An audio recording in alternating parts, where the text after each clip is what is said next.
की आवश्यकता नहीं है, बहुत बड़े बड़े अनुष्ठान की आवश्यकता नहीं है, जप तप की आवश्यकता नहीं है, बहुत सरल उपाय है। क्या बोले? कलयुग केवल नाम आधारा, सुमिरी सुमिरी नर उतरहि पारा। भैया जो सुमिरन कर लेगा, कैसे भी हो, कहीं भी हो, किसी अवस्था में हो, बस पुकार ले भगवान को।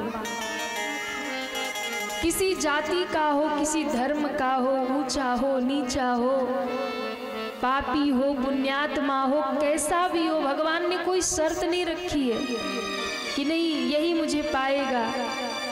भगवान कहते हैं जहाँ भी हो, जैसे भी हो, जिस भाव में हो, बस एक बार पुकार लो। और जिसने भी पुकार लिया ना, तो एक बार पुकारने मात्र से ही जीव का कल्याण हो जाता है।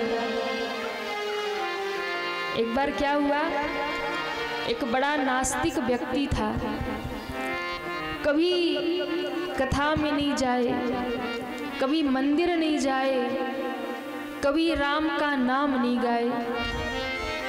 घर वाले बड़े परेशान, बोले इसका उद्धार कैसे होगा, ये तो कभी नाम बोलता ही नहीं, कभी नाम लेता ही नहीं। तो घर वाले परेशान थे, वो कभी राम का नाम न ले। बहुत प्रयास किया घर वालों ने, हर प्रकार से प्रयास किया कि कभी तो ये एक बार तो भगवान का नाम ले, नहीं लेगा तो पक्का नरक जाएगा। तो फिर क्या हुआ, बोले एक दिन गुरुजी आ गए, सबने कहा गुरुदेव बस एक ही दुख है, घर में तो सब भक्ति करते हैं, भजन करते हैं, पर एक ही बड़ा नास्तिक है। हमने हर प्रयत्न किया कि एक बार ये भगवान का नाम बोले, पर इसने कसम खा रखी है जीवन में भी राम का नाम नहीं बोलूंगा। तो गुरुजी ठहरे। गुरुजी ने कहा चिंता मत करो, अब हम आए हैं तो इसका कल्याण करके ही जाएंगे। महाराज जैसे ही वो आया, सबने कहा अरे गुरुजी आए, कम से कम प्रणाम तो कर लो। ठीक है, अब कहते हो तो प्रणाम कर ही लेता हूँ। आया गुरुजी को प्रणाम करने। गुरुजी ने कहा जैसे ही कमरे में आए ना, बाहर से द्वार बंद कर देना। बोले ठीक है। जैसे वो कमरे में आया, प्रणाम करने के लिए झुका, घर वालों ने द्वार बंद किया और गुरुजी चढ़ बैठे उसके ऊपर। और गुरुजी ने कहा कि आज तुझे छोड़ूंगा नहीं, एक ही शर्त है, तू एक बार राम बोल दे तब तुझे छोड़ दूंगा। अब ये भी ठहरा जिद्दी, इसने कहा गुरुजी कुछ भी कर लो, हम नहीं बोलेंगे। गुरुजी ने गर्दन पकड़ ली, बोले एक बार बोल दे राम। बोले नहीं बोलूंगा, नहीं बोलूंगा, नहीं बोलूंगा। गुरुजी ने गला पकड़ के कहा कि अगर नहीं बोलेगा आज तेरा अंतिम दिन आ गया। उसने कहा चाहे मुझे मार डालो, कुछ भी कर दो, नहीं बोलूंगा। गुरुजी ने तो सोचा आज कुछ भी हो जाए, इससे राम बुलवा के रहेंगे। गुरुजी ने गर्दन पकड़ी और दबाई और कहा भैया अंतिम समय है, अब बोल दे राम। अब इसको लगा अब तो सांस लेने में थोड़ी दिक्कत हो रही। इसने सोचा अगर नहीं बोला तो प्राण तो निकल जाएंगे, पर प्रण है नहीं बोलूंगा। तो इसने कहा गुरुजी चाहे आप मुझे जान से मार दो, कुछ भी कर दो, मैंने कह दिया ना नहीं बोलूंगा तो राम नहीं बोलूंगा। गुरुजी ने तुरंत छोड़ दिया, बस हो गया तेरा काम हो गया। क्यों? एक बार तूने राम तो कह दिया, भले यही कहा कि नहीं बोलूंगा राम, पर बोल दिया राम। अब जा, यही नाम तेरा पार करेगा। बोले गुरुजी मैंने तो कहा था नहीं बोलूंगा राम। बोले एक बार बोला ना, बस हो गया। सुन, जब यम के दूत पकड़ के ले जाएंगे और पूछेंगे कि तुझे इस राम नाम के बदले क्या चाहिए, तो कुछ मत मांगना, कह देना इस एक नाम के बदले जो मिलता हो वो दे दो, बस इतना ही कहना। बोले ठीक है। महाराज समय बीता, अंतिम समय आया, यमराज आए, लेके गए। और जैसे ही लेके गए तो सबकी फाइल वहाँ खुलती है ना, उसकी भी फाइल खुली महाराज।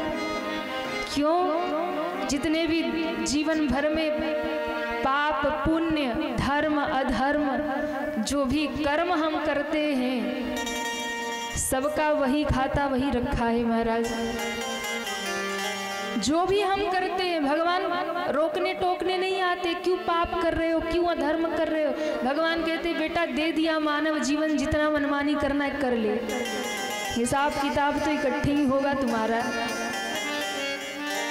इसलिए जो लोग जानबूझकर पाप करते हैं ना, सोच समझकर पाप करते हैं कि भैया किसने देखा है स्वर्ग कहाँ है, नरक कहाँ है, अधर्म करो पाप करो आनंद से जियो, मरने के बाद किसने देखा है क्या होगा। ये अपने मन को बहलाने के लिए कहते हैं। पापी व्यक्ति भी जानता है कि मैं पाप कर रहा हूं, लेकिन फिर भी करता है। और यदि अधर्म और पाप कोई कर रहा है और सोच समझ कर रहा है तो भैया हिसाब तो देना ही पड़ेगा। क्यों? किसी ने बड़ी प्यारी बात कही है कि उसके अदालत की वकालत बड़ी प्यारी है, उसके अदालत की वकालत बड़ी प्यारी है। शांत रहिए, कर्म करते रहिए, मुकदमा वहां जारी है। वहां सबका मुकदमा जारी है महाराज। यहाँ जो भी हो रहा है सब वहाँ चल रहा है और हिसाब तो इकट्ठी देना पड़ेगा। क्यों? मेरे मालिक के दरबार में हम सबका जीवन खाता हो, मेरे मालिक के दरबार में सबका जीवन खाता। मेरे मालिक के दरबार में सबका जीवन खाता। मेरे मालिक के दरबार में सबका जीवन खाता। मेरे मालिक के दरबार में सबका जीवन खाता। जैसा जिसने कर्म किया है, जैसा जिसने कर्म किया है, जैसा जिसने कर्म किया है, जैसा जिसने कर्म किया है, वो वैसा फल पाता। मेरे मालिक के दरबार में सबका जीवन खाता। मेरे मालिक के दरबार में सबका जीवन खाता। सभी तालियां बजाते हुए जय हो। हरि बोल।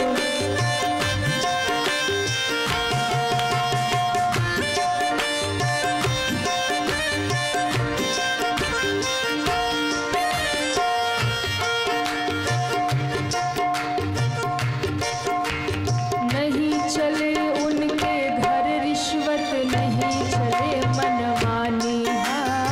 नहीं चले उनके घर रिश्वत, नहीं चले मनमानी। नहीं चले उनके घर रिश्वत, नहीं चले मनमानी।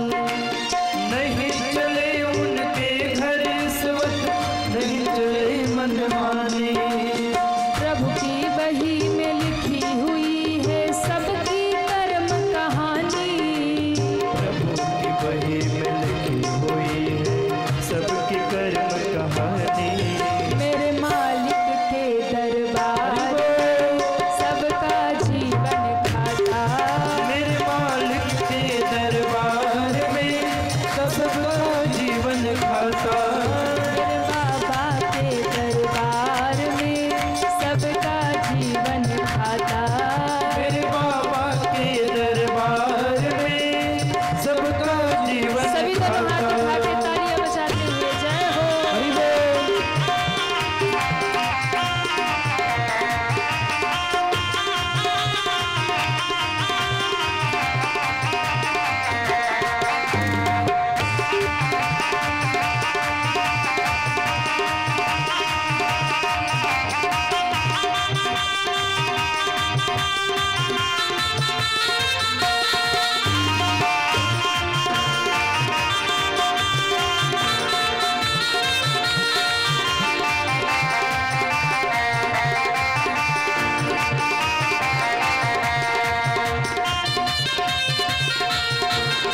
जीवन खाता।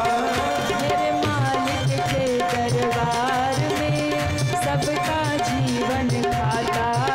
मेरे मालिक के दरबार में सबका जीवन खाता। जैसा जिसने कर्म किया है, जैसा किया है वो वैसा फल पाता। मेरे मालिक के दरबार में सबका जीवन खाता। मेरे मालिक के दरबार में सबका जीवन खाता। मेरे मालिक के दरबार में सबका जीवन खाता। सबका जीवन खाता। हाँ, सबका जीवन खाता। जैसा जिसने कर्म किया है वो वैसा फल पाता। मेरे मालिक के दरबार में। सबका लिखा हुआ है महाराज, और जाने के बाद सबको हिसाब देना होगा। उस व्यक्ति की भी मृत्यु हुई, गया, उसका भी वही खाता खुला, हिसाब होने लगा।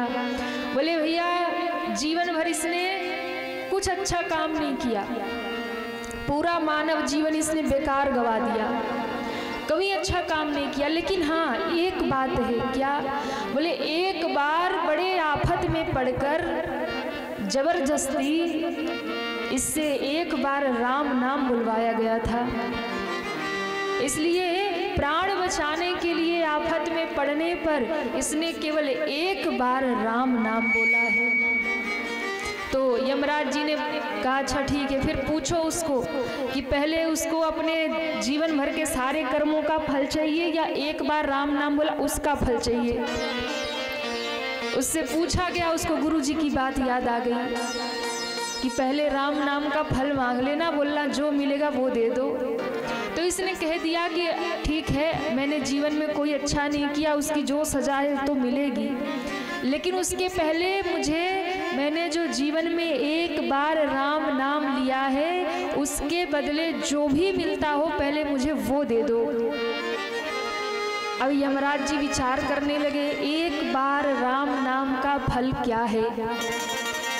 यमराज जी सोचने लगे क्या फल दूं, क्या फल दूं। चित्रगुप्त जी से पूछ रहे आप कुछ बताओ, बोले हमें नहीं खबर। तो यमराज जी की बुद्धि चकराई, बोले चलो ब्रह्मा जी से जाके पूछ लेता हूँ कि एक बार राम नाम का फल क्या है। उस जीवात्मा को साथ लिया, ब्रह्मलोक पहुंच गए। ब्रह्मा जी ने कहा अरे यमराज जी कैसे आना हुआ। बोले इस जीव ने जीवन में एक बार राम नाम लिया है और ये कहता है एक बार राम नाम के बदले जो मिलता हो वो दे दो। अब आप ही बताइए ना, इसके बदले इसको क्या दिया जाए। ब्रह्मा जी ने कहा हमें भी तो ज़्यादा समझ में नहीं आ रहा कि भाई एक बार राम नाम के बदले क्या दिया जाए। फिर बोले ये बात तो शंकर भगवान बता सकते हैं। क्यों? तुम पुनि राम राम दिन राती। शंकर भगवान सदा जपते हैं, दिन रात जपते हैं राम राम। क्या जपते हैं? अरे जोर से बोलिए, राम राम सीता राम। बोले भैया शंकर भगवान बता सकते हैं, वो दिन रात राम राम जपते हैं। अब ब्रह्मा जी, यमराज जी और उस जीव को लेके पहुंच गए कैलाश पर, और कैलाश पे जाके शंकर भगवान को सारी राम कहानी बताई। आप बताइए एक बार राम नाम का फल क्या है? शंकर भगवान ने कहा हम तो दिन रात जपते हैं राम नाम, सदा जपत, लेकिन फिर भी मैंने कभी हिसाब नहीं लगाया कि एक राम नाम के बदले क्या दिया जा सकता है। मैं हिसाब नहीं लगाया, मैंने कभी विचार ही नहीं किया। अच्छा एक काम करो, अब प्रश्न आ ही गया है तो चलिए जिनका नाम है एक बार उन्हीं से पूछ लिया जाए। जिनका नाम है उन्हीं से पूछ लिया। सब गए साकेत में महाराज, सब गए राम जी के पास साकेत में। और जैसे ही सब गए, अब देखो ऐसे कोई अकेले आता तो द्वारपाल रोकते भी कि भैया रुको, क्या काम है। अब द्वारपालों ने देखा कि भाई बड़े बड़े लोग आ रहे हैं, बड़ी बड़ी हस्तियां आ रही है, स्वयं यमराज जी, स्वयं शंकर जी, स्वयं ब्रह्मा जी आ रहे, किसी ने रोका नहीं, बोले कोई अर्जेंट ही होगा। सबने भीतर तुरंत जाने दिया। राम जी सिंहासन में बैठे थे, राम जी ने देखा इतने लोग एक साथ आ रहे, शंकर भगवान, ब्रह्मा जी, लगता है कोई आफत आ गई है, लगता है कोई बड़ी गहन समस्या है। तो राम जी भी आसन से उठ के खड़े हो गए, आधे रास्ते आ गए और आकर के कहते हैं अरे भैया एक साथ सभी लोग आ गए, क्या हो गया। सबने हाथ जोड़ा और कहा प्रभु हम आपसे कुछ जानने आए हैं। क्या? बोले इस जीव ने जीवन भर कोई अच्छा काम नहीं किया, पर एक बार जबरदस्ती से इसने राम नाम बोला है। अब प्रश्न ये है कि एक बार राम नाम का फल क्या है? एक राम नाम का फल बताइए प्रभु। शंकर जी ने कहा हमें भी समझ नहीं आता, हमने भी पता नहीं किया कि एक बार राम कहने का फल क्या है। ब्रह्मा जी कह रहे हम तो पोथी पत्रा लेके बैठे ही रहते, पर हमें भी नहीं मालूम। यमराज जी कहते हमारे पास आज तक ऐसी समस्या आई ही नहीं महाराज, अब आप ही बता दो कि आपका नाम एक बार लेने का फल क्या है। राम जी मुस्कुराए, उस जीव का हाथ पकड़ा और जाकर अपने सिंहासन पे बैठ गए। सबने कहा कि प्रभु आपने बताया नहीं कि एक बार राम नाम का फल क्या है। राम जी ने कहा मिल तो गया उत्तर, इससे बड़ा उत्तर प्रमाण क्या चाहिए। बोले क्या उत्तर मिल गया, क्या प्रमाण मिल गया।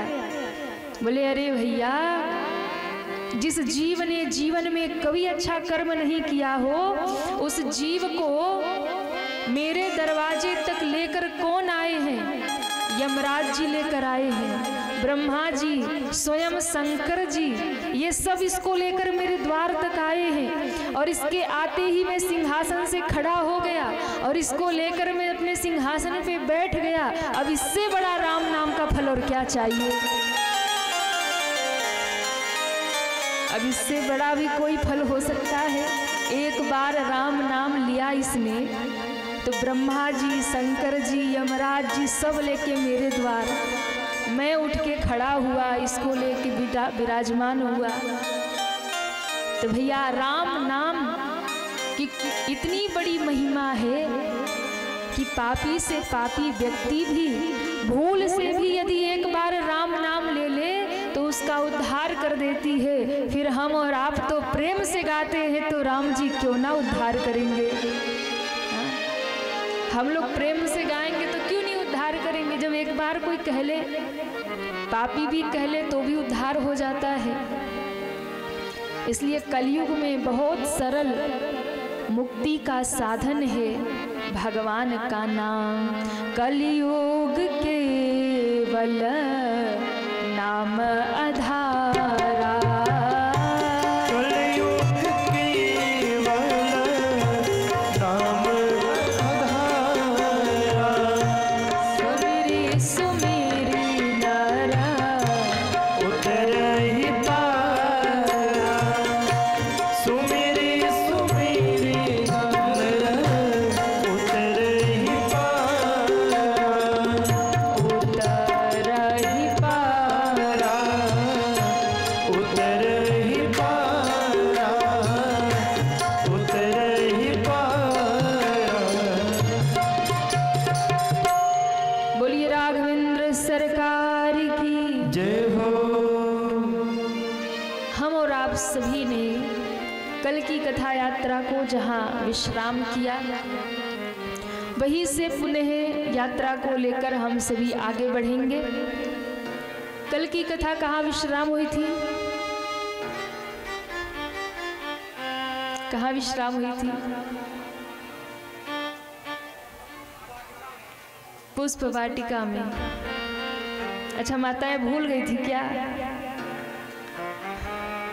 याद है? भगवान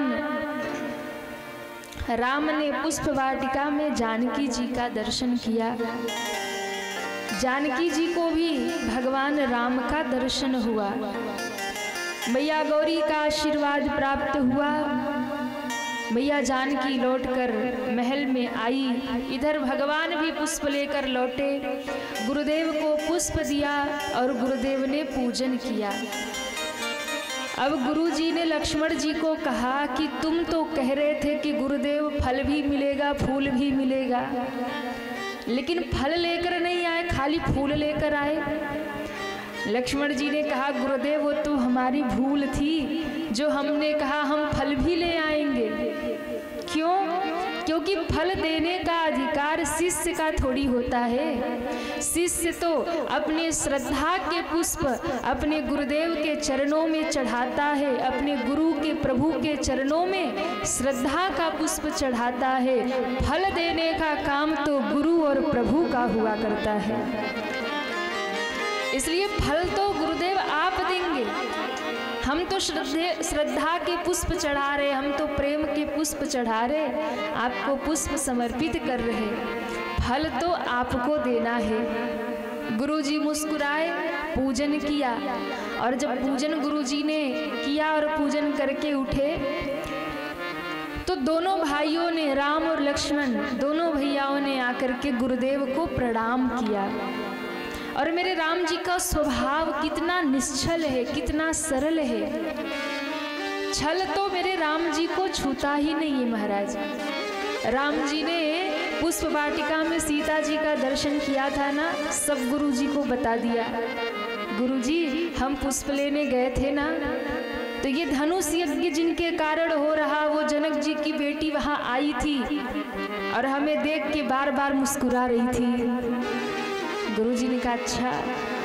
गुरुजी प्रसन्न हुए और गुरुजी ने उसी समय आशीर्वाद दिया, सुफल मनोरथ होहि तुम्हारे, सुफल मनोरथ होई तुम्हारे, राम लखन सुनि भये सुखारे, राम लखन सुन भये सुखारे, सुफल मनोरथ होहि तुम्हारे, सुफल मनोरथ होई तुम्हारे, राम लखन सुनि भये सुखारे, राम लखन सुन भये सुखारे, भये सुखारे। भये सुखारे। बाबा कहते हैं जैसे ही दोनों भाइयों ने प्रणाम किया, गुरुदेव ने आशीर्वाद दे दिया, सुफल मनोरथ होहि तुम्हारे, राम लखन सुनि भये सुखारे। गुरुजी ने दोनों भाइयों को आशीर्वाद दिया, तुम्हारा मनोरथ सफल हो। सुन करके राम लक्ष्मण दोनों भैया खुश हो गए। अच्छा देखो, किसी ने कहा कि खुश तो राम जी को होना चाहिए ना, क्योंकि राम जी सीता जी को देख के आए थे, तो राम जी को खुश होना चाहिए कि चलो गुरुजी ने आशीर्वाद दिया, अब विवाह हो जाएगा। लेकिन राम लखन सुनि भये सुखारे, राम जी तो खुश हो रहे, पर ये लक्ष्मण जी क्यों खुश हो रहे हैं? तो कहा देखो लक्ष्मण जी इसलिए खुश हो रहे, पहली बात इसमें दो भाव है। पहली बात तो ये है कि लक्ष्मण जी इसलिए खुश हो रहे हैं कि अब तो गुरु जी का भी आशीर्वाद मिल गया, अब राम जी ही धनुष तोड़ेंगे और जानकी जी से विवाह करेंगे। तो पहली बात तो ये है कि जब राम जी का विवाह होगा तो सबसे अधिक आनंद हमें होगा, क्योंकि जब घर में बड़े भाई का विवाह हो तो छोटे भाई के भी बड़े नखरे होते हैं। तो लक्ष्मण जी को लगा भाभी श्री आ जाएंगे और हम बन जाएंगे देवर, और फिर तो राम भैया जो हमारी नहीं सुनते, हम तो सीधे भाभी की साइड लेंगे, फिर तो भैया को सुनना ही पड़ेगा। तो इसलिए भी लक्ष्मण जी खुश हो रहे हैं कि भैया का विवाह होगा, भाभी आएंगी, हम देवर बन जाएंगे। अच्छा दूसरी खुशी क्या है? बोले लक्ष्मण जी इसलिए भी खुश हो रहे हैं क्योंकि जैसे राम जी सीता जी को देख के आए थे ना, वैसे लक्ष्मण जी उर्मिला जी को भी देख के आए थे, क्योंकि वहाँ अष्ट सखियों में उर्मिला जी का भी नाम आता है। इसलिए मानो लक्ष्मण जी भी खुश हो गए कि अब तो हमारा भी काम हो गया, क्योंकि गुरु जी ने आशीर्वाद दे दिया। तो राम लखन सुनी भये सुखारे, दोनों भैया मगन हो गए। अब महाराज दूसरा दिन आज जैसे ही आया, जनकपुर में आज एक बहुत बड़ा मेला लग रहा है, क्योंकि आज धनुष यज्ञ होने वाला है। आज का सुबह का सूर्य जानकी जी का भाग्य लेकर उदित हुआ है। पूरे नगर में हलचल है, सबके मन में कहीं भाव है आज क्या होगा, कौन वीर ऐसा होगा जो शिव धनुष पर प्रत्यंछा चढ़ाएगा और जानकी का वर होगा। सारे प्रजापुरवासी मगन हैं, प्रसन्न हैं। दूर दूर से राजा महाराजा लोग पधारे हैं और आज धनुष यज्ञ का मेला है। सारी प्रजा में चर्चा है, सब इकट्ठे हो रहे। गोस्वामी जी महाराज दर्शन करा रहे। सुंदर यज्ञशाला सजाई गई, रंग भूमि में सुंदर, सबके लिए जनक जी ने स्थान दिया है। सब अपने अपने आसन पे विराजमान हो रहे हैं। श्री जनक जी विराजे हैं और उसी समय भगवान भैया लक्ष्मण के साथ में गुरुदेव के पीछे उसी समय वहाँ पधार रहे हैं। और जैसे ही भगवान का आगमन हुआ तो कहते हैं जितने लोग वहाँ बैठे हैं उतने लोगों को भगवान को दर्शन हुआ, लेकिन सबको अलग अलग भाव में दर्शन हुआ। गोस्वामी जी कहते हैं जाकी रही भावना जैसे, जाकी रही भावना जैसे, प्रभु मूरत देखी तिन तैसी, प्रभु मूरत देखी तिन तैसी, प्रभु मूरत देखी तिन तैसी, प्रभु मूरत देखी तिन तैसी, रंगभूमि जब सिय पगुधारी, रंगभूमि जब सिय पगुधारी, रंगभूमि जब सिय पगुधारी, रंगभूमि जब सिय पगुधारी, देखी रूप मोहे नर नारी, देखी रूप मोहि नर नारी, देखी रूप मोहे नर नारी, देखी रूप मोहि नर नारी, जिनकी रही भावना जैसी, प्रभु मूरत देखी तिन तैसी, प्रभु मूरत देखी तिन तैसी, प्रभु मूरत देखी तिन तैसी।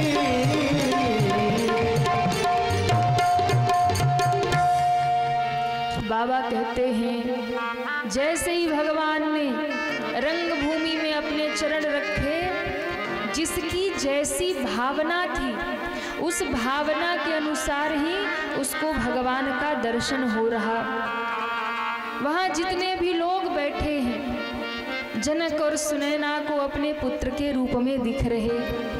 जितने संत महात्मा ऋषि मुनि बैठे हैं, जो ज्ञानी हैं, उन्हें राम जी तत्व के रूप में दिख रहे हैं कि यही वो निराकार ब्रह्म है, ब्रह्म के रूप में दिख रहे हैं। जो वहाँ भगत बैठे हैं उन्हें भगवान के रूप में दिख रहे हैं। जो वहाँ युवतियाँ बैठी हैं उन्हें भगवान एक सुंदर अपने प्रेमी के रूप में दिख रहे, पति के रूप में दिख रहे। और जो भी वहाँ दुष्ट राजा बैठे हैं, अधर्मी पापी बैठे हैं, उनको स्वयं काल के रूप में भगवान का दर्शन हो रहा। जितने लोग बैठे, जिसकी जैसी हृदय की भावना है, इसलिए बाबा ने कहा प्रभु मूरत देखी तिन तैसी, क्योंकि जैसी आपकी दृष्टि होगी वैसी ही सृष्टि हो जाएगी। आपकी दृष्टि यदि भगत वाली है तो आपको हर जगह भक्त ही भक्त दिखेंगे, पर आपकी दृष्टि यदि बेकार है तो दुनिया भी आपको बेकार ही दिखेगी। इसलिए आपकी दृष्टि कैसी है, जैसी आपकी दृष्टि होगी वैसी आपकी सृष्टि बन जाएगी। कई लोग मिलते होंगे आप लोगों से भी, अरे महाराज दुनिया बड़ी बेकार है, दुनिया तो ऐसी है, दुनिया। अच्छा, भजन लिखने वालों ने, गीत लिखने वालों ने भी लिख दिया, दुनिया बनाने वाले का तेरे मन में समाई, काहे को दुनिया बनाई। अरे भैया काहे को बनाई, इतनी सुंदर भगवान की दुनिया है, इतनी प्यारी भगवान की प्रकृति है। भगवान ने तो दुनिया को सुंदर बनाया, भगवान ने तो दुनिया को सुंदर सजाया। इतनी सुंदर प्रकृति, कहीं पहाड़ है, कहीं पर्वत है, कहीं नदी है, कहीं समुद्र है। आप देखिए सृष्टि कितनी सुंदर है।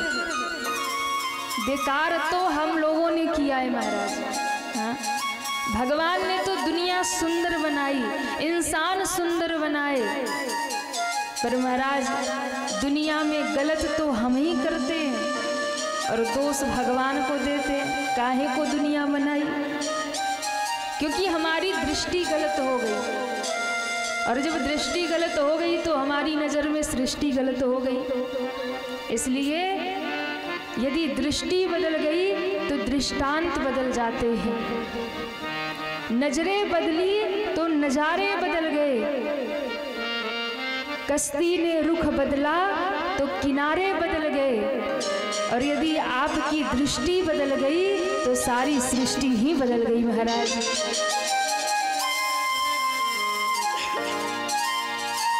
सृष्टि बदल गई, और दृष्टि ही गलत है तो सृष्टि कितनी भी अच्छी हो, हर जगह हमको बुरा ही बुरा दिखेगा।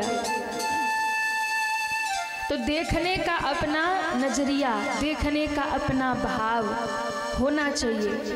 भक्त होता है उसे हर जगह भगवान दिख जाएंगे, पर यदि कोई पापी है तो उसे हर जगह पाप ही पाप दिखेगा। देखने वाला तो कंकड़ कंकड़ में शंकर का दर्शन कर लेगा, पर वही यदि नास्तिक है तो उसे मंदिर में भी पत्थर ही दिखाई पड़ेगा, भगवान नहीं दिखते महाराज। मंदिर में भी उसे पत्थर ही दिखाई पड़ेगा। तो देखने की दृष्टि अपनी कैसी है। वहाँ जो लोग बैठे थे अलग अलग रूप में, राम जी एक ही हैं, स्वरूप एक है, पर बाबा कहते जाकी रही भावना जैसी, प्रभु मूरत देखी तिन तैसी।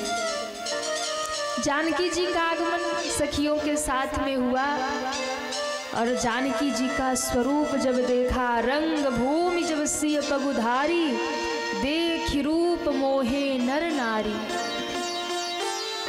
जानकी जी को देख के सब मोहित हो गए।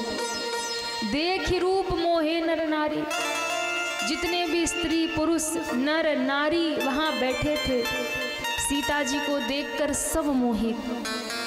अच्छा, कई बार लोग प्रश्न भी करते हैं कि सीता जी को देख करके जितने पुरुष हैं यदि वो मोहित हो जाएं तो बात समझ में आती है, क्योंकि मोहन नारी नारी के रूपा। माताएं जो होती हैं वो किसी नारी को देख करके मोहित नहीं होती। हाँ, यदि ये सुंदर ज़्यादा दिख रही हो तो ईर्ष्या हो जाती है, हाँ ये मेरे से ज़्यादा सुंदर है। पर गोस्वामी जी ने कहा मोहन नारी नारी के रूपा। फिर भी यहाँ जानकी जी को देख के सब मोहित हो गई। देख रूप मोहे नर नारी। तो सीता जी कौन है? सबसे पहली बात तो सीता जी कोई साधारण स्त्री नहीं है, कोई साधारण नारी थोड़ी है सीता जी। कौन है सीता जी? तो कहा सबसे पहली बात तो सीता जी भक्ति है, और भक्ति का दर्शन जिसको भी जीवन में हो जाए, वो स्त्री हो या पुरुष हो, एक बार तो भक्ति को देखकर भक्ति की ओर आकर्षित हो जाता है। और दूसरी बात, सीता जी माया है, और माया ने सारी सृष्टि को आकर्षित कर रखा है। चाहे वो नर हो, नारी हो, कोई भी हो, पशु हो, पक्षी हो, माया ने सबको भ्रमित कर रखा है, माया ने सबको मोहित कर रखा है। इसलिए माया से कभी कोई पार जा नहीं सकता। और जानकी जी भगवान राम की माया है, सृष्टि को संचालित करती हैं। इसलिए आज जानकी जी को देखकर सभी मोहित हो गए महाराज, क्योंकि ये माया है। श्री सीता जी विराजमान हुई, उसी समय जनक जी ने आदेश दिया बंदी जनों को, और कहा कि मेरा जो प्रण है वो सबको सुनाया जाए। उसी समय बंदी जन आए और भरी सभा में बंदी जनों ने घोषणा कर दी, हे देश देश के राजाओं सुनो, आप लोग यहाँ क्यों पधारे हैं? ये जो सभा के मध्य में शिव धनुष रखा हुआ है, ये धनुष कोई साधारण नहीं है, ये भगवान शंकर का धनुष है, जिसे परशुराम जी ने लाकर के यहाँ स्थापित किया है। और ये धनुष इतना भारी है कि बड़े बड़े योद्धा लगते हैं, तब जाके इस धनुष को खींचा जाता है।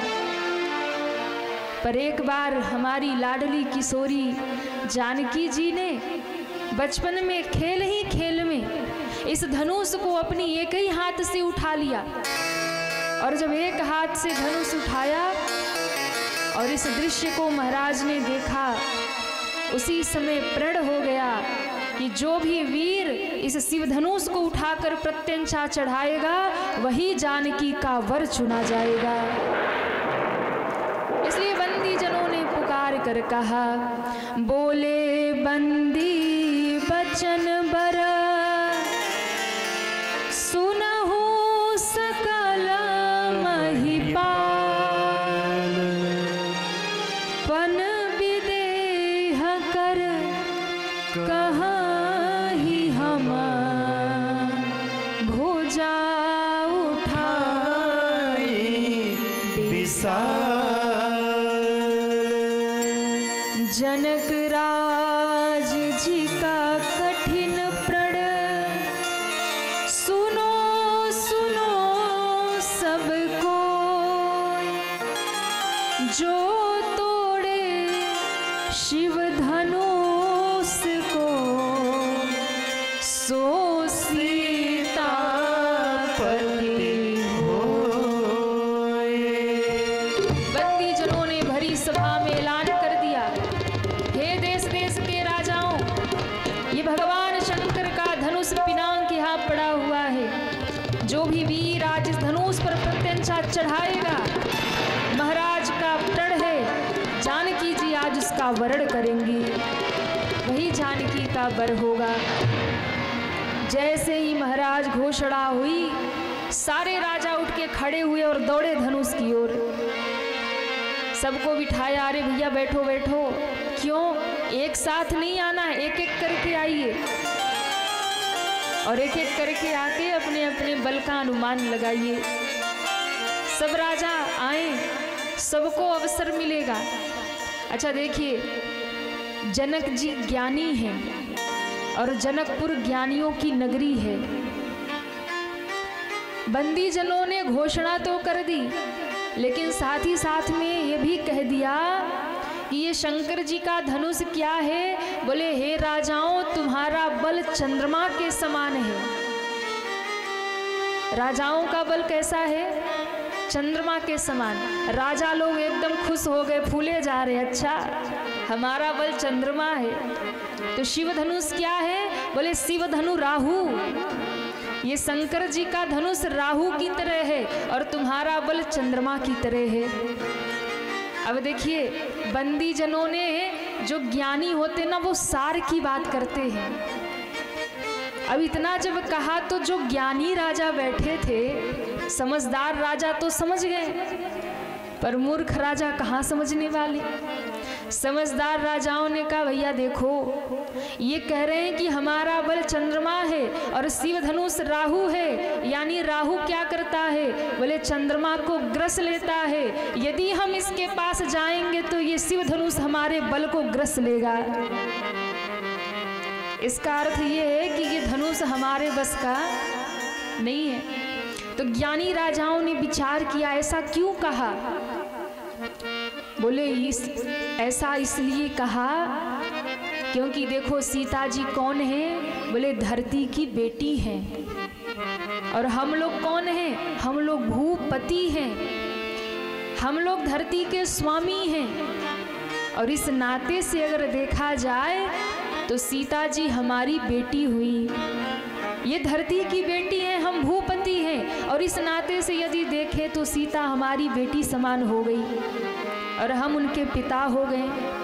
अब जब वो हमारी बेटी और हम पिता, तो सवाल ही नहीं उठता कि हम धनुष को स्पर्श भी करें।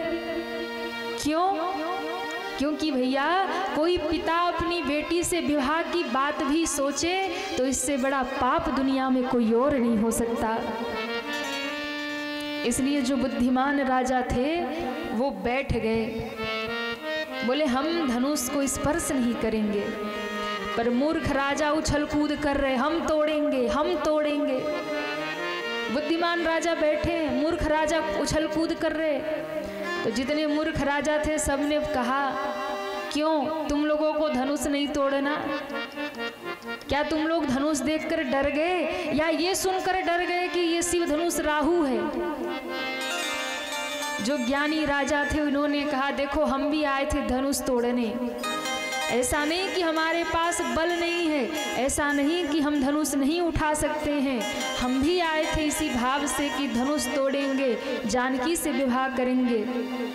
पर यहाँ आके पता चला कि सीता तो धरती की बेटी है, हम भूपति हैं, सीता और हमारे बीच पिता और पुत्री का नाता है। इसलिए जब हमने सुना कि सीता हमारी बेटी है, तभी हमने संकल्प किया कि अब हम धनुष को स्पर्श नहीं करेंगे, बल्कि अब तो हम जानकी का कन्यादान करेंगे।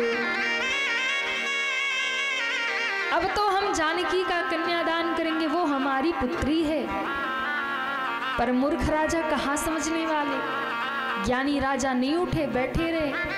पर जितने मूर्ख राजा बैठे थे सब उठ के खड़े हो गए और चले धनुष की ओर। महाराज पहला राजा खड़ा हुआ पटका फटकारते हुए और महाराज चला धनुष की ओर।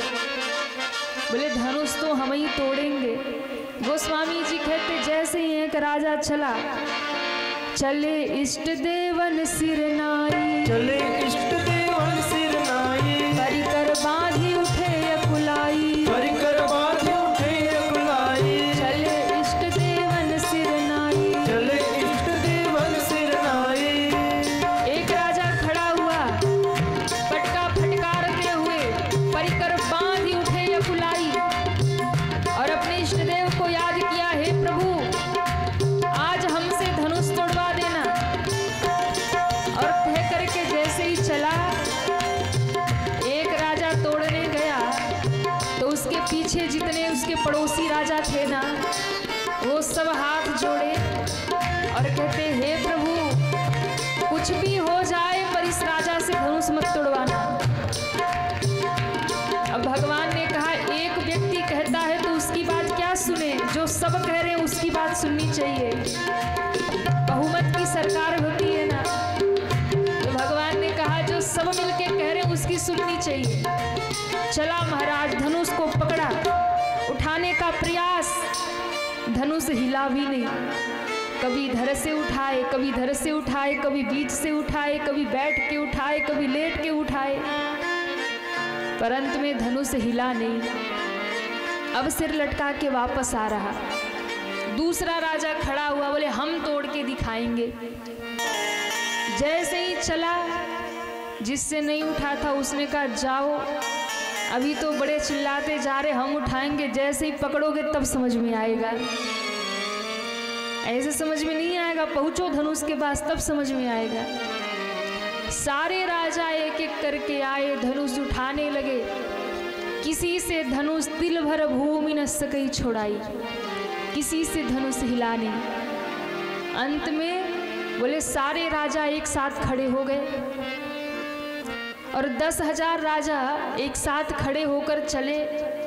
कहा भैया देखो ऐसे नहीं उठेगा, फिर हम अलग अलग उठाते हैं ना तो हमारा बल बटा हुआ है, ये धनुष उठता नहीं है, क्या करें? बोले हम सब मिल करके एक साथ उठाएंगे, सारा बल लगेगा तब ये धनुष उठ जाएगा। अच्छा, सारे राजा जब मिल करके धनुष उठाने चले तो एक उसमें बड़ा बुद्धिमान राजा था, बहुत पढ़ा लिखा बुद्धिमान। उसने कहा भैया रुको रुको, एक बात बताओ, धनुष कितना है? बोले एक है। हम कितने हैं? बोले 10,000 है। सीता जी कितनी है? अरे आप भी कहते रहिए, सीता जी कितनी है? एक है। धनुष कितना है? राजा कितने हैं? उस बुद्धिमान राजा ने कहा जरा सोचो, मान लो धनुष उठ भी गया, मान लो हमने धनुष उठा भी लिया, तो सीता एक और हम 10,000, तो पता कैसे चलेगा कि किसके बल से उठा, विवाह किससे होगा? अब ये तो संभव नहीं कि इतने सारे राजा सब विवाह कर ले, सबसे उठ जाए, तो विवाह तो एक ही से होगा।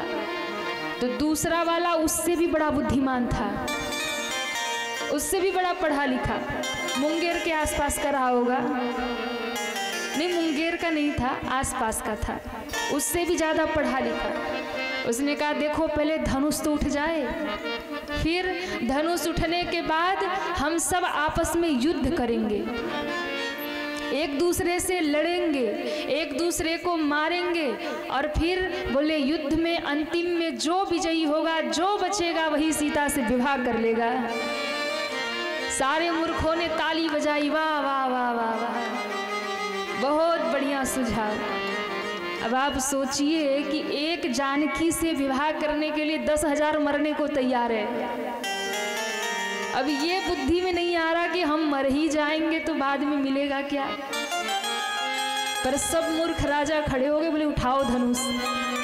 गोस्वामी जी ने कहा भूप सहस 10 एक ही 12, भूप सहस 10 एक ही 12, भूप सहस 10 एक ही 12, भूप सहस 10 एक ही 12, लगे उठावन टरही नटारा, लगे उठावन टरही नटारा। कितने लोग चाहते हैं इन राजाओं से धनुष ना टूटे, वो हाथ उठाएं। सब चाहते हैं, ताली बजा के गाइए। भूप सहस 10 एक ही 12, भूप सहस 10 एक ही 12, लगे उठावन टरही नटारा, लगे उठावन टरही नटारा। करइन शंभु सरासर कैसे, डगइन शंभु सरासन कैसे, कामी बचन सती मन जैसे, कामी बचन सती मन जैसे। 10,000 राजा खड़े हो गए, धनुष को पकड़ के उठाने का प्रयास कर रहे, पर महाराज धनुष हिल नहीं रहा। अच्छा देखो, 10,000 राजाओं के 20,000 हाथ हो गए। अब आप सोचिए कि धनुष कितना बड़ा रहा होगा कि 10,000 राजाओं के 20,000 हाथ, और सबने धनुष को पकड़ रखा है, उठाने का प्रयास चल रहा। पर बाबा कहते टरइन शंभु सरासर कैसे, कामी बचन सती मन जैसे। धनुष ना हिला ना डुला महाराज। तो किसी ने कहा कि जब 10,000 मिलके उठा रहे तो क्यों नहीं उठ रहा? बोले कारण एक ही था क्या? बोले एक राजा उठा रहा था तो 9,999 मिलके दबा रहे थे कि हे भगवान कहीं पड़ोसी से न उठ जाए। सारी दुनिया पड़ोसी के चक्कर में ही परेशान है महाराज। हाँ, कैसे पड़ोसी का सत्यानाश हो। तो बोले बस इस चक्कर में धनुष नहीं उठ रहा कि कहीं पड़ोसी से न उठ जाए। अच्छा काम करे तो हम करें और हम ना करें तो कोई और भी। अरे महाराज धनुष की हालत हो गई, ना हिला न डुला। जब 10,000 राजा धनुष को उठा नहीं पाए तब जनक जी महाराज उठकर खड़े हो गए और जनक जी महाराज ने थोड़ा रोष प्रकट किया। जनक जी ने कहा, अरे मैंने तो प्रण इसलिए किया था, मैंने तो प्रण इसलिए किया था क्योंकि मुझे लगता था ये धरती वीरों से भरी पड़ी है, कोई न कोई वीर होगा जो इस धनुष पर प्रत्यंचा चढ़ाएगा। लेकिन मुझे क्या पता कि ये धरती वीरों से खाली हो गई है। मुझे क्या पता कि जब से परशुराम बाबा का परसा उठा है इस धरती पर क्षत्राणियों ने वीरों को जन्म देना ही बंद कर दिया। आज मुझे खबर लगी ये धरती वीरों से खाली हो गई, इसलिए अब को जनी माखे भट मानी वीर विहीन मही में जाने। अब इस धरती पर कोई अपने आप को वीर ना कहे। क्यों? क्योंकि आज मुझे पता चल गया ये धरती वीरों से खाली हो गई है। अरे यहाँ कौन नहीं आया है? यहाँ देव दनुज देवता भी आए हैं, राक्षस भी वेश बदल के आए हैं, मनुष्य भी आए हैं, देश देश के राजा महाराजा सब पधारे हैं, लेकिन किसी से भी ये शिव धनुष उठा नहीं। इसलिए आज के बाद कोई अपने आप को वीर ना कहे। और सब राजाओं को जनक जी ने कह दिया, तजहु आस निज निज गृह जाऊ, लिखान विधि बैदे विवाह। हे राजाओं, आस छोड़ो, अपने अपने घर को जाओ। मैं जान गया कि विधाता ने जानकी का विवाह लिखा ही नहीं है, और यदि मैं जानता कि इस धरती पर वीर नहीं तो मैं ऐसा प्रण करके कभी अपनी हंसी ना करवाता। जनक जी ने जैसे ही ये शब्द कहा कि आज के बाद कोई अपने आप को वीर ना कहे, सारे राजाओं के सर झुक गए। लेकिन उसी सभा में एक वीर बैठा था महाराज। एक वीर ऐसा बैठा था जिसकी भुजाएं फड़कने लगी, नेत्र लाल होने लगे, भौवें टेढ़ी होने लगी। कौन है? लक्ष्मण जी। लक्ष्मण जी कब से बैठे सुन रहे, दांते किटकिटा रहे, पर बगल में राम जी बैठे हैं, गुरु जी बैठे, इसलिए लक्ष्मण जी शांत हैं। कब से सुने जा रहे थे, लेकिन ज्यों जनक जी ने कहा कि अब जनी को माखे भटमानी, अब कोई अपने आप को वीर ना कहे, बस इतना सुनना था कि अब लक्ष्मण जी से रहा नहीं गया। लक्ष्मण जी ने कहा, आज तो जवाब देना होगा जनक जी का, बाद में जो होगा देखा जाएगा। लक्ष्मण जी धड़ाम से कूदे और सभा के मध्य में खड़े हो गए, और सभा के बीचों बीच खड़े होकर के आज पहली बार लक्ष्मण जी बोले, बिना राम जी के आज्ञा के, बिना राम की आज्ञा के आज लक्ष्मण जी बोले। राम जी के चरणों में प्रणाम करके लक्ष्मण जी ने कहा, प्रभु राम मुझे क्षमा करें, बिना आज्ञा के इस सभा में मैं बोल रहा हूँ, लेकिन आज महाराज जनक ने बड़ी अनुचित बात कह दी। कही जनक जस अनुचित बानी, विद्यमान रघुकुल मनि जानी। यहाँ रघुवीर विराजमान है, और रघुवीर जिस सभा में बैठे हो, रघुवंश का एक छोटा बालक भी जहाँ बैठा हो, उस सभा में कोई कह दे धरती पे वीर नहीं है तो महाराज ये असहनीय है। क्यों कहा है? सौगंध राम के चरणों की, अगर प्रभु राम आज्ञा कर दे, इस धनुष की क्या बात है, मैं पूरे ब्रह्मांड को उठा लूं, सारी पृथ्वी को उठा लूं और कच्चे घड़े के समान उसे फोड़ डालूं। यदि राम जी कृपा करें, ये शिव धनुष जो रखा है, जिसको लेकर के जनक जी इतनी बड़ी बड़ी बात कह रहे हैं, इस शिव धनुष को लेकर के मैं 100 योजन तक दौड़ लगा दूं। और जैसे हाथी कमल नाल को खंड खंड कर देता है ना, इस शिव धनुष को मैं खंड खंड कर डालूं, धरती को फोड़ डालूं।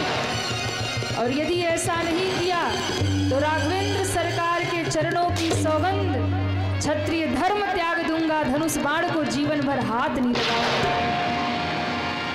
और जैसे ही लक्ष्मण जी बोले, धरती डगमग डगमग डगमग डगमग। लखन सकोप बचन जब बोले, लखन सकोप बचन जब बोले, डगमगाही मही दिग्गज डोले, डगमगाही मही दिग्गज डोले। सकल लोक सब भूप डराने, सकल लोक सब भूप डराने। यही हर्ष जनक सकुचाने, यही हर्ष जनक सकुचाने, यही हर्ष जनक सकुचाने, यही हर्ष जनक सकुचाने, यही हर्ष जनक सकुचाने। यही हर्ष जनक सकुचाने। लक्ष्मण जी ने जैसे ही कहा, धरती डगमग डगमग करने लगी, पूरा जनकपुर हिल गया, जनक जी का सिंहासन हिलने लगा। राम जी ने कहा, भैया शांत हो जाओ, शांत हो जाओ। पर लक्ष्मण जी का क्रोध शांत नहीं हो रहा। राम जी ने कहा, एक बात बताओ, इतनी बड़ी बड़ी बात बोल रहे हो, किसके भरोसे बोल रहे हो? लक्ष्मण जी ने कहा, प्रभु बोल तो रहा हूं, तो क्या ये सब तुम कर सकते हो? बोले, कर सकता हूं। किसके बल पे? तो कहा, प्रभु आपके बल पे। तब प्रताप रघुनाथ, मैं सब करूंगा पर आपके प्रताप के बल से। राम जी ने कहा, जब हमारे ही बल से करना है तो बैठ जाओ, हम खुद ही कर लेंगे। इतना बोल रहे हो, क्या इसमें से कुछ भी करने की हिम्मत है? क्या तुम इस पृथ्वी को फोड़ सकोगे? लेकिन देखिए, लक्ष्मण जी पूरे होश में बोल रहे हैं।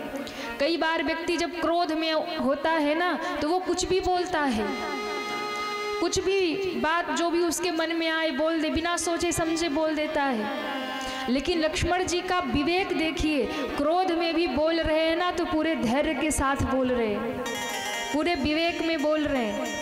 लक्ष्मण जी ने कहा, मैं इस पृथ्वी को खंड खंड कर दूंगा, काचे घट जिमी डारों फोरी। लक्ष्मण जी ने कहा, मैं इस धरती को फोड़ दूंगा। लेकिन कैसे फोड़ूंगा? बोले, कच्चे घड़े के समान फोड़ दूंगा। और विचार करिए, कुम्हार जब घड़ा बनाता है ना, तो यदि पक्का घड़ा एक बार फूट जाए तो फिर वो जुड़ने वाला नहीं है, पर कच्चा घड़ा यदि टूट जाए तो कुम्हार उसे फिर से जोड़ देता है। कच्चा घड़ा आप 100 बार बनाओ, 100 बार बिगाड़ो। लक्ष्मण जी ने कहा, प्रभु मैं इस पृथ्वी को फोड़ तो दूंगा, पर पक्के घड़े की तरह नहीं, मैं इस पृथ्वी को कच्चे घड़े की तरह फोड़ूंगा, ताकि मुझे पता है कि इस सृष्टि को, ब्रह्मांड को बनाने वाले राघवेंद्र सरकार यही बैठे हैं। और यदि मैंने इस पृथ्वी को फोड़ दिया तो ये इस पृथ्वी के टुकड़े को उठाएंगे और एक नए सृष्टि का निर्माण कर देंगे। इसलिए काचे घट जिमी डारों फोरी, मैं इस पृथ्वी को कच्चे घड़े के समान फोड़ दूंगा। राम जी ने कहा, वो भी मेरे बल पे? बोले, हाँ, आपके बल पे। आप नई सृष्टि, नई दुनिया